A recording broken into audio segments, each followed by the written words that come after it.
दोस्तों, पूर्व काल में जब ब्रह्मा जी सृष्टि का विस्तार करना चाहते थे, उस समय उनके हृदय से महर्षि अत्रि का जन्म हुआ।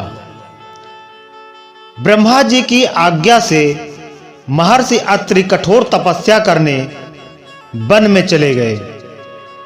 वहां उन्होंने 3000 दिव्य वर्षों तक अनुत्तर नामक घोर तपस्या की। तपस्या के प्रभाव के कारण उनका तेज उनके नेत्रों से जल रूप में गिरा और सभी दिशाओं को प्रकाशित करने लगा। उनका यही तेज सोम अर्थात चंद्रमा कहलाया। समस्त लोकों के कल्याण के लिए ब्रह्मा जी ने सोमदेव को अपने रथ पर स्थापित कर लिया। ब्रह्मा जी के रथ में सोमदेव को देखकर देवगण तथा ऋषि मुनियों ने उनका स्तवन किया। इससे सोमदेव तेजोमय हो गए। उस रथ पर सुशोभित होकर सोमदेव ने 21 बार पृथ्वी की प्रदक्षिणा की। प्रदक्षिणा के समय उनका तेज पृथ्वी पर जहां-जहां गिरा, वहां-वहां समस्त प्रकार के अन्न आदि एवं औषधियां उत्पन्न हो गईं। तत्पश्चात सोमदेव ने 10,000 वर्षों तक कठोर तप कर ब्रह्मा जी को प्रसन्न किया। उनके तप से प्रसन्न होकर ब्रह्मा जी ने उन्हें बीज, औषधि, जल तथा ब्राह्मणों का अधिपति देव बना दिया। फिर ब्रह्मा जी की आज्ञा से सोमदेव ने एक विशाल राजसूय यज्ञ का आयोजन किया। इस शुभ अवसर पर देवताओं सहित समस्त ऋषि और महर्षियों को आमंत्रित किया गया। यज्ञ समाप्ति पर उपस्थित सभाजन ने सोमदेव की विधिवत पूजा अर्चना की। दक्ष प्रजापति ने अपनी 27 कन्याओं अश्विनी, भरणी, कृतिका, रोहिणी, मृगशिरा, पुनर्वसु, पुष्य, अश्वलेखा, हस्त, आद्रा, मघा, पूर्वा फाल्गुनी, उबारा फाल्गुनी, चित्रा, अनुराधा, स्वाति, विशाखा, मूल, ज्येष्ठा, पूर्वाषाढ़ा, उबाषाढ़ा, श्रवण, शतभिषा, घनिष्ठा, पूर्वा भाद्रपद, उत्तरा भाद्रपद तथा रेवती का विवाह सोमदेव के साथ कर दिया। इन 27 नक्षत्रों की शादी सोमदेव के साथ कर दिया।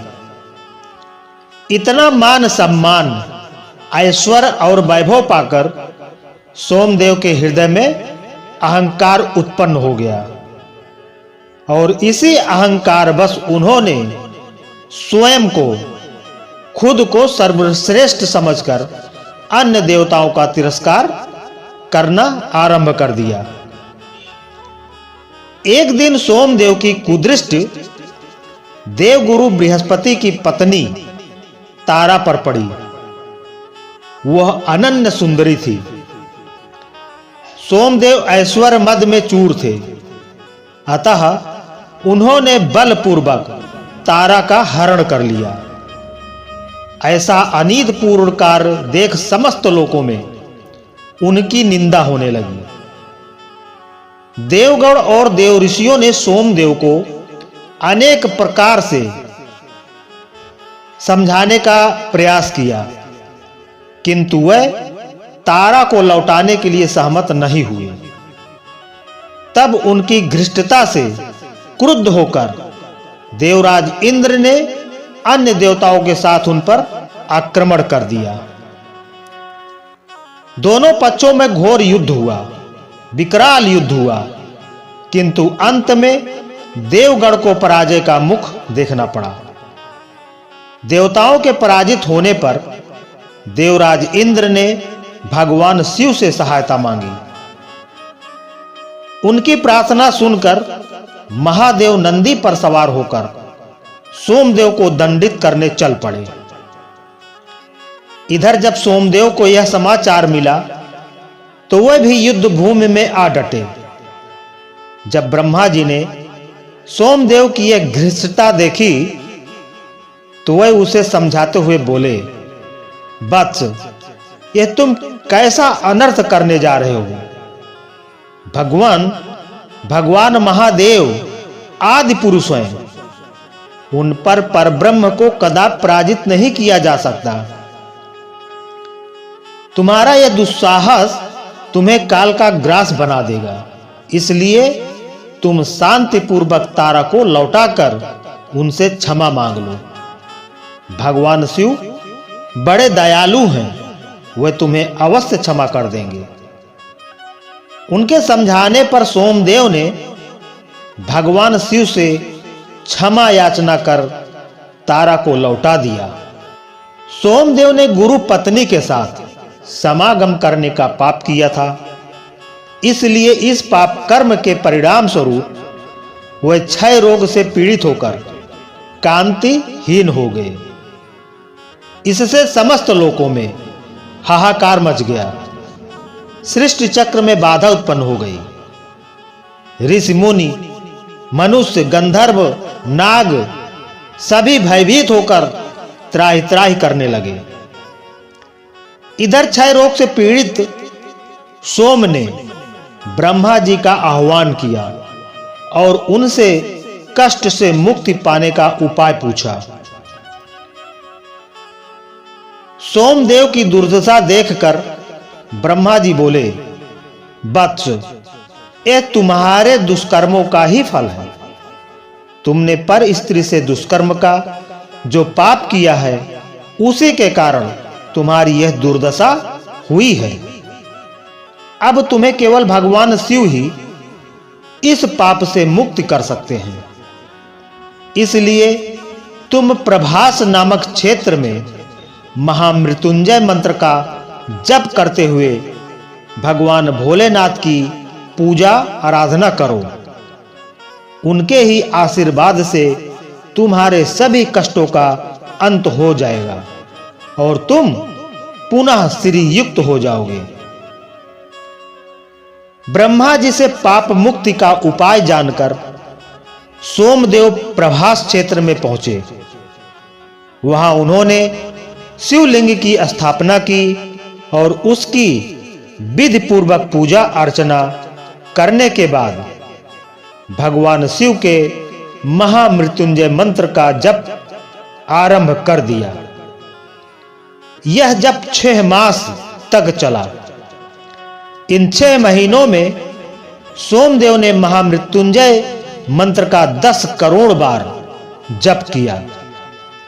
अंत में सोमदेव की तपस्या से प्रसन्न होकर भगवान शिव वहां प्रकट हुए और बोले, हे सोम, मैं तुम्हारी तपस्या से प्रसन्न हुआ। मांगो, तुम्हें क्या वर चाहिए? मैं तुम्हें मनोवांछित वर प्रदान करने का वचन देता हूं। भगवान महादेव को साक्षात देखकर सोमदेव अपनी सारी पीड़ा भूल गए और बेल पत्रों एवं गंगा जल से उनकी स्तुति करते हुए महामृत्युंजय मंत्र का उच्चारण करने लगे। तत्पश्चात बोले, हे दया निधान, मैंने देवगुरु बृहस्पति की पत्नी तारा के साथ जो पाप कर्म किया है, उसी के दंड स्वरूप मैं कांतहीन होकर यह भयंकर कष्ट भोग रहा हूं। आप मुझे इस कष्ट से मुक्त करने की कृपा करें। उनकी प्रार्थना सुनकर भगवान शिव बोले, हे सोमदेव, प्राणी को अपने प्रत्येक कर्म का फल अवश्य भोगना पड़ता है, इसलिए तुम्हें भी अपने पाप का फल भोगना होगा। किंतु तुमने कठोर तपस्या की है, अतः मैं तुम्हें यह वरदान देता हूं कि तुम्हारी कांति एक पक्ष में क्षीण होकर दूसरे पक्ष में पुनः बढ़ने लगेगी। इस प्रकार भगवान शिव के वर से सोमदेव पुनः श्री युक्त होकर कांतिवान हो गए।